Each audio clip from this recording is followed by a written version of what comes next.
guys, welcome back to my channel, Ticking Together.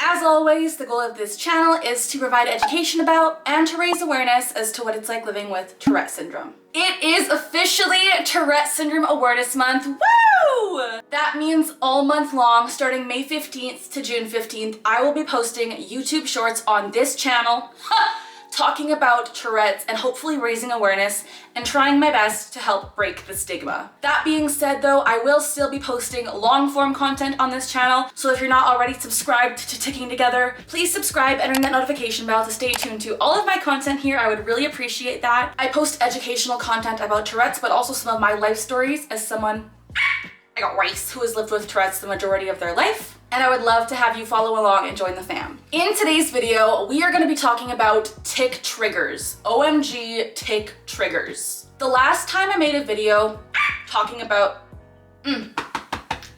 tic triggers was like 4 years ago now, and I have a lot more information I can share with you guys about it. So I thought, why not do an updated video on tic triggers, educating you guys for Tourette's Awareness Month, while also talking about some of my own tic triggers that maybe you guys will relate to as well. With all that being said, let's jump into the tic triggers. There are quite a few in this video. I will timestamp different ones, so if you want to skip to certain ones, you just gotta click the correct time for which trigger, so you guys can skip ahead, jump forward, back, whatever you want.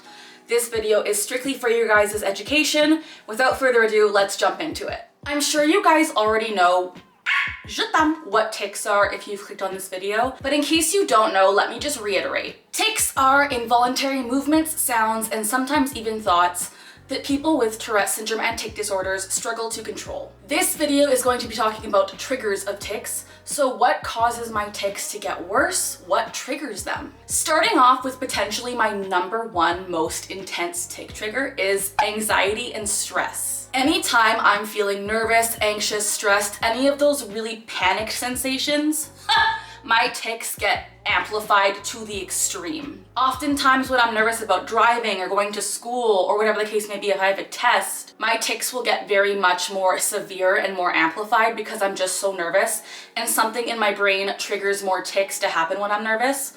I don't know the scientifics behind it, but I do know that when I'm stressed or anxious, my tics get so much worse.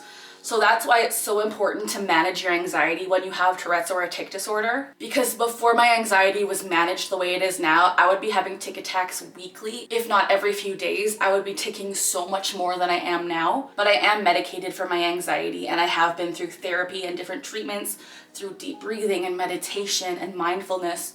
And through all of that, I've been able to help my tics indirectly by managing my anxiety. But everyone gets anxious, everyone gets stressed, and when I am stressed, even with something minor, my tics will definitely increase. The next trigger for my tics is mentioning tics. And you may think this seems counterintuitive or counterproductive since I have this channel where I literally talk about Tourette's and tics all the time. But for me, it's worth it because I am educating and advocating and also making myself feel more accepted with this disorder. But anytime I mention my tics, anytime someone else mentions my tics, if I talk about my tics, I will definitely tic more. With that being said as well, when I mention a specific tic, I will oftentimes do that specific tic. And so many people think this is fake, but it is so real.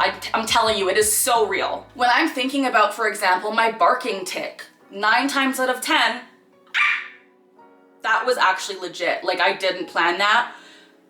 When I'm thinking about a certain tic, like my barking tic, that tic will likely come out, and it's so hard to suppress a tic once you're thinking of it. So anytime I mention a specific tic or mention tics in general, I will tic more all the time. It is so valid. Another thing to mention about mentioning tics is, just if you're a viewer out there, if you don't have Tourette's, or even if you do, please don't mention people's tics to them without there being a good reason for it. Let me explain. If I'm having a really good day and I'm not ticking in that moment, if someone asks me, "Hey Carly, why aren't you ticking right now?" Bad idea, because I'm going to immediately start ticking, and that is a trigger. I understand that there may be good intent behind it, just checking in on your friend or family member, but please don't mention tics unless there's a valid reason behind it, especially if we're not ticking, because that just brings up more tics. The next tic trigger is related to this in the way that it is seeing someone else tic or stim. Anytime I see someone else ticking or doing a stim or doing an uncomfortable looking movement, something that's not natural, I immediately start ticking more. And this is because something in my brain is like, oh, gotta do that too. We must be the ticky community together. I'm just kidding, but seriously, when I see someone else tic or when I see someone else stimming, I am 9 times out of 10 more likely to start ticking again. This can also be through echopraxia or echolalia, which is when I see someone else having a motor tic or a vocal tic, I might actually repeat their tic verbally or physically. I might have their exact tic through echopraxia and echolalia. When I see someone else tic or stim, it just kind of like strikes this chord in my brain where I'm like, I guess I gotta start ticking more. Like, it's just kind of like a weird unspoken thing where as soon as I see someone else doing an uncomfortable or not normal movement, I will start ticking more. And I don't know why, but this is the case for so many people with Tourette's. It's just kind of like, we see a tic, we gotta tick. It kind of like reminds us, oh yeah, I gotta tick, if that makes sense. The next trigger is temperature. Not everyone with Tourette's experiences this as a trigger, but let me just explain how it happens for me. I live in Canada and it is either really hot here or really cold here. When it is like -40 degrees Celsius, my tics amplify because my body gets so cold and I'm so uncomfortable that I just tic more. I find that when I'm uncomfortable in any situation, I will tic more. And then when it's like +30 degrees Celsius, I will tic more because I'm so hot and so warm that my body is again uncomfortable. So I'm ticking in these situations and it just makes it worse. It makes it even more uncomfortable. But that's just a part of Tourette's that a lot of us live with. I find I tic a lot, I got rice, unless I'm at like a neutral or comfortable temperature. If I'm at a temperature where I'm uncomfy, I will be ticking more. The next trigger is one that I don't know if everyone deals with, but this is something that really, really bothers me. And I would love to hear if it affects you too. Exercise or like increasing your heart rate. For me, when I go to the gym, when I go for walks, when I'm on a bike ride and I'm just in my own zone, in my own head, while my heart rate is elevated, my tics amplify so much and it is so uncomfortable. There'll be times when I'm on the elliptical and I'll be like lifting one leg up and it's really horrible, or I'll be slamming my fist into my neck. There'll be times when I'm on a bike ride and I just like lift my butt from the seat and tense my butt, and like it's actually very dangerous. But when I'm on walks too, I'll kick my ankles together. I find that when I'm on walks specifically, a lot of tics are triggered for me, especially my motor tics. And I don't know why this is, but it's very, very uncomfortable and actually discourages me from doing these things, which is so annoying because I love doing these things. The next trigger is one of the most annoying triggers, but it is knowing that I can't tic, that I'm not supposed to tic, or that I'm being watched. This is so brutal. I can think of a few scenarios when this happens, but for example, when I'm at a movie theater, when I'm at the hair salon, when I'm at the nail salon, when I'm at the symphony, when I'm at a concert, when I'm at places where I know I should not be ticking, my tics automatically are like, yep, let's come back, let's happen right now, now, let's tic. And it is so annoying because that just makes suppression and hiding my tics so much harder. I find that when I'm in social situations and I know that like I'm being watched or I feel like I'm being watched, my tics will get worse to the point where I'm suppressing so much that I forget like how to act like a normal human, because I'll just be in my head like, don't tic, don't tic, don't tic. And I'll miss key parts of conversations. I will miss like social cues because I'm so stuck on not ticking because my tics want to come out that much more, and it is just the weirdest dichotomy ever. When I've been to like movies and the symphony, it is so stressful because I want to be focused on the concert or the movie, but I'm in my head just thinking don't tic because my tics are that much more amplified. My premonitory urges are that much more itchy and tingly and electric. Like it feels so bad. But I need to tic, but I can't tic, and it's just so brutal. Does anyone else relate? Let me know in the comments. The next tic trigger is being overtired or lacking sleep. Oh my gosh. When I am tired, you would think that your tics would be better because your body is exhausted, but something in my brain is like, I'm tired, let's run 10 marathons with your tics. Like, it's so annoying.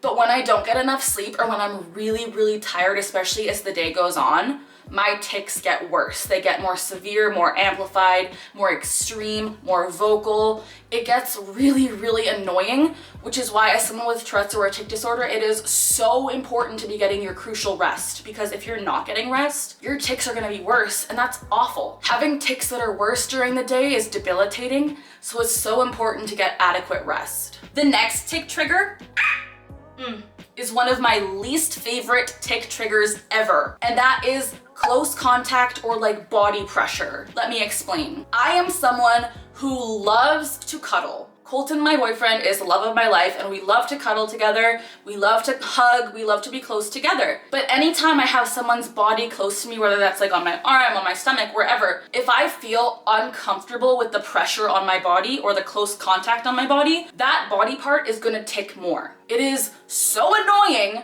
because I love being close to people. I love hugs. I love cuddling. But the majority of the time, I can't do it very well because I will be ticking. And it's annoying for that person, it's annoying for me. And it doesn't even have to be cuddling, it's just being close with someone. If I'm sitting next to someone on a bus and their arm brushes against my arm, I will be doing arm tics. Or like if someone is close to me in a lineup, I might start having tics because I feel their presence is too close to me. It's really weird, but I don't like it. It's one of the most debilitating ones because sometimes I like to feel that pressure, but there's a fine line between too much pressure and just enough. I hate it, I hate it, I hate it. The next tic trigger, I got rice in a bag, is school in general. School. I am someone who does not like school fundamentally. I love learning, I love growing in that way. I hate the social aspect of school. I've never been good at it. And I hate the testing environment. I hate having to feel like if my grades aren't good enough, that I'm a failure. I feel like fundamentally that's just such a bad setup. But regardless of that, going to school and being in that environment causes me to tic so much more. I am very lucky now that I do take online school, so my tics are lessened in this regard. But when I go to in-person school, my tics are amplified, and this just makes learning for me so much harder and not very fair. When I'm in a desk surrounded by other students, my tics amplify because for one, I feel like I'm being watched. For two, it's a quiet environment. For three, I'm uncomfortable. There are so many things that add up to more tics in this situation, and it is brutal. I'm also way more stressed at school, which is another tic trigger. So school honestly compiles a lot of tic triggers into one big tic trigger, and it is brutal. And I know so many tickers out there are in this situation, so just stay strong. You will be done with school one day, and I know you'll get there because school is not meant for people with Tourette's. Honestly, accommodations are needed. People need to be kinder. That's a whole other dilemma that I could talk about later on. Taking tests at school really, really stresses me out and makes me have more tics. Making friends was a tic trigger. School in general is just tic central. The next tic trigger, which doesn't really affect me, but I will include it in this list, is caffeine. Caffeine is a massive tic trigger for a lot of people. Now me, I am a self-proclaimed Coca-Cola and Dr. Pepper addict, so I don't really get affected by caffeine anymore, but I know je t'aime, a lot of people with Tourette's do get affected by their caffeine intake. If they have too much or even a little bit, their tics will get so much worse. I'm very lucky that this doesn't affect me, but I know a lot of people are affected by it, so that is why I included it in this list. The next tic trigger is boredom, and this is a really, really strange one, but I find that when I'm bored and have nothing to do, I will be fidgeting and ticking a lot more than usual because I'm just needing some stimulation, I guess. I don't know. I tic a lot when I'm bored, when I'm scrolling through TikTok or social media. I tic a lot on my phone. I tic just when I'm by myself bored, honestly. I wouldn't say it's a huge trigger, but a lot of the time if I'm really, really bored, I will tic a lot more. With that being said, on the opposite end of the spectrum, if I'm overstimulated, I will tic a lot. A lot. I got rice. When I'm overstimulated, it is brutal. It is one of the worst feelings in the world. A lot of the time, I will just shut down until I have a tic attack. But if I'm overstimulated to a point where I need to keep ticking, I will have almost a tic attack, but just extreme tics. And it is horrible, especially if there's like bright lights, loud noises, different textures, like anything that involves the senses and being overstimulated is a huge trigger for my tics and I hate it. I hate being overstimulated. Like I said, it's one of the worst feelings, but it is a massive trigger for tics. The next trigger is one that only AFAB people will experience, which is being close to my period. I don't care if this is TMI, we need to talk about this. I have found that my whole life, anytime I'm close to my period within like a week, my tics will get worse. And I know, oh, my period's coming, because my tics get worse that week before. And it's so random. I think it has to do with my hormone levels, and I'm not totally sure, but I do know my doctor said this was very common, but something that not a lot of people talk about. So just thought I would let you guys know, when I'm close to my period, I tic more. The next tic trigger that is a massive one for me is any strong emotion. So we talked about stress, we talked about boredom, we talked about being tired, but sometimes when I'm really excited, when I'm really mad, when I'm really happy, any strong emotion can trigger a lot of tics for me. It really depends on the day, but for the most part, if I'm really excited and really hyped up, I will be ticking so much, and it's really annoying, but it's just something that happens. If I'm really sad, I don't find I tic as much. It's more of like the hyper emotions that get me really hyped up and ticking. But yes, strong emotions are definitely a cause for more tics. And last but not least, the last tic trigger for this video is silence. I cannot tell you how much I hate complete silence. It is crushing to me. When there is no background noise, when there is no noise machine or white noise or anything like that, I get so ticky and so uncomfortable. It feels like my head is imploding. I'm not even joking. And so when there's no noise, when it's completely silent, I will be ticking more because again, I am very uncomfortable. I guess the main tic trigger in this whole video is just discomfort, low-key, but silence itself is a huge trigger for tics, and I wonder if it triggers any of you guys too. I would love to hear from you guys in the comments. How I deal with this is every night I have a white noise machine on. I used to sleep in a bedroom where my axolotl lived, so the fish tank noise would calm me down. I always have to have some kind of white noise or else I will be so ticky and go crazy. But there you have it. Those are my tic triggers for this video.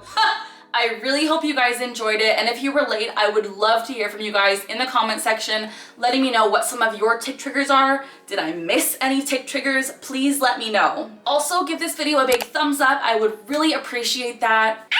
Every thumbs up makes me so unbelievably grateful and happy, so contribute to that by thumbsing it up, buttercups. Mwah! And again, if you're not already subscribed to the Ticking Together family, please subscribe and click that notification bell to stay tuned to all of my content here at Ticking Together. I post educational content about Tourette's, some of my own life stories, as well as a sprinkle of fun, such as Jellycat, Labubu, Nido, and vlogs. If you're into any of that, please subscribe and stay tuned. Again, happy Tourette Syndrome Awareness Month. If you guys have any content ideas for this month, please let me know in the comments. I would love to educate and advocate as much as I can this month, so let me know any content ideas down below. I love you guys so much. As always, we are learning together. We're laughing together and we're ticking together. I will see you guys next time. Goodbye!